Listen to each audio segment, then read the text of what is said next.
He is the cinematographer behind Mass in select theaters this Friday, and he's on my show. Ryan Jackson-Healy is with us. Hey, Ryan. Hello.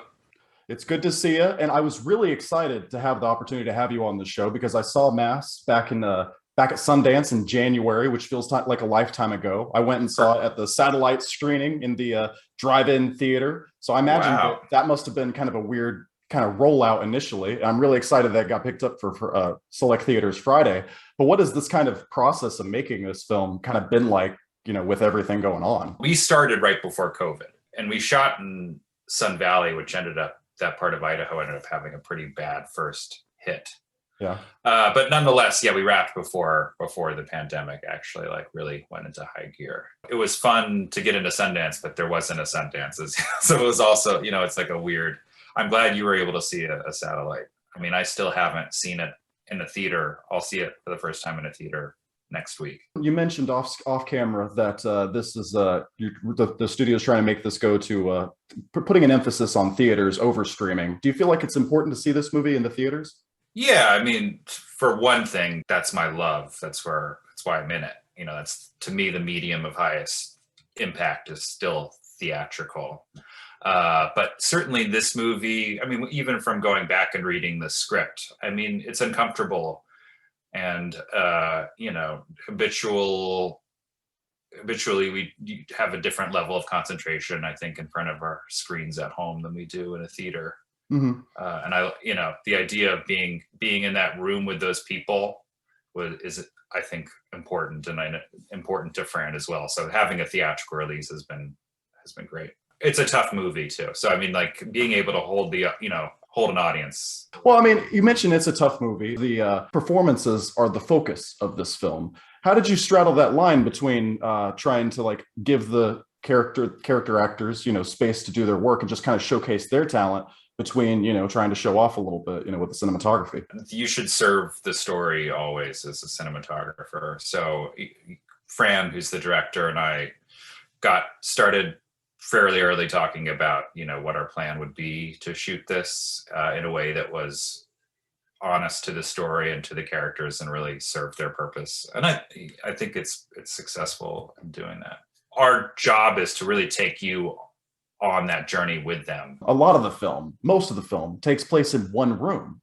So what was that, first of all, what was that collaboration like whenever the director came to you and was like, here's kind of my vision for the film? Did he kind of hand it off to you to be like, all right, storyboards, whatever, yeah, all that I mean, stuff, you make it up? He's like, obviously he's like, you probably won't want to do this. It's 60 pages in a white.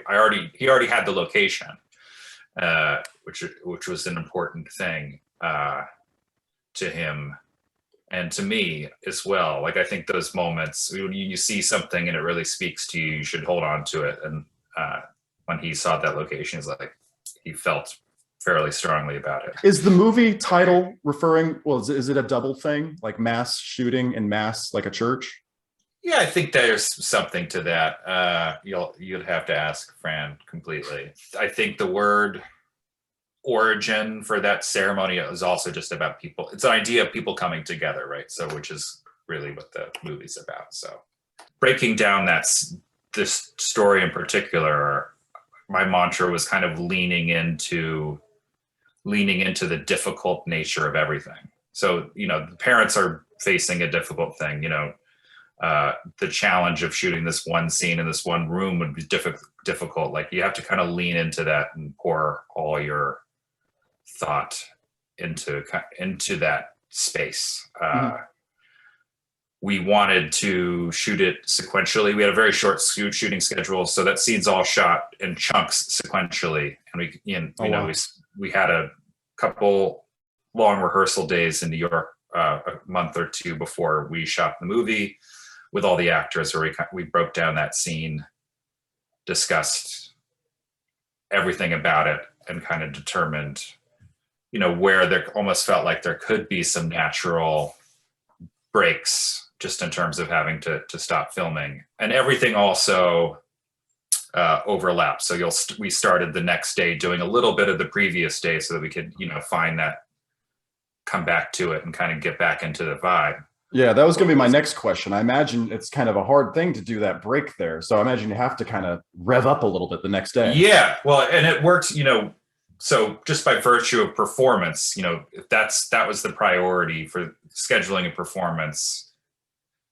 But Fran and I decided and realized we could turn that to our benefit as well. We could craft a way of shooting the movie that allowed for this kind of slow evolution of its visual language. So subtly going from something that's all still and eventually changing, just subtly changing to like this higher level of motion in a way that really, fits the beats of the scene as well, leading up to like a really important, big moment where we actually switch aspect ratio and lenses. So I felt that shooting schedule, we were able to make it also serve not only the characters, but the way that we were going to shoot the movie. I think what you went for, or what you were able to achieve in terms of changing the aspect ratio and just really putting the character or the audience in there, kind of feeling that with the characters, I think it works really well. What do you hope to achieve from this movie? It's coming out, getting all sorts of people are talking about these are potentially going to be some of the best performances of the year for those who haven't seen them. Lots of Oscars buzz of the stuff like that. What do you hope that people take away from this movie whenever it comes out? I mean, it's the reason I loved it. Just reading through it, it's a way of looking at something, a pretty big issue that's human and like raw and good, and the actors really nailed that, just kind of this idea of listening to people and empathy and forgiveness are just important messages in general.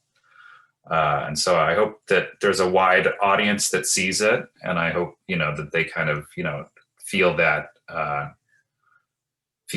think that's kind of the first step towards tackling larger issues. I hope they enjoy it. And to me, enjoying it means having that deep feeling and thoughtfulness about it can be applied to any number of things, not just school shootings, right? Like absolutely any sort of conflict. Well, I think you said it right whenever you said you hope that they feel it, because that's an important thing. Having that discussion, especially, in this, in America where this sort of thing does happen, I think is very important. And obviously I'm very biased, but I think you guys achieved it. I really enjoyed the film. What can you talk about? Anything that you've got coming down the pike for us to get excited about?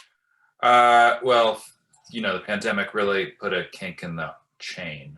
Our union is going on strike as well, or potentially. So IATSE, this 600 is in negotiations.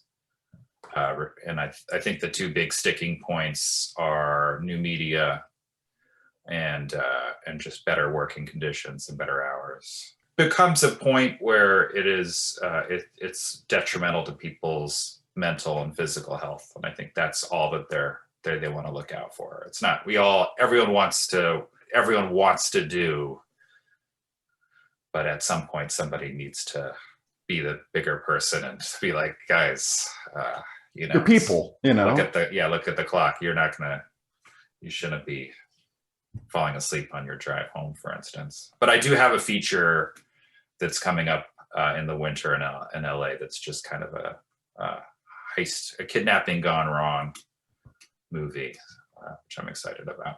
It sounds a little bit more fast paced than this. Yeah. Car chase, guns, things like that. Ryan Jackson-Healy, the movie is Mass. It's in select theaters in New York and LA this Friday. I hope that it gets a wider release because I can't wait to see it again. Thank you so much for coming on the show. Everyone watch it.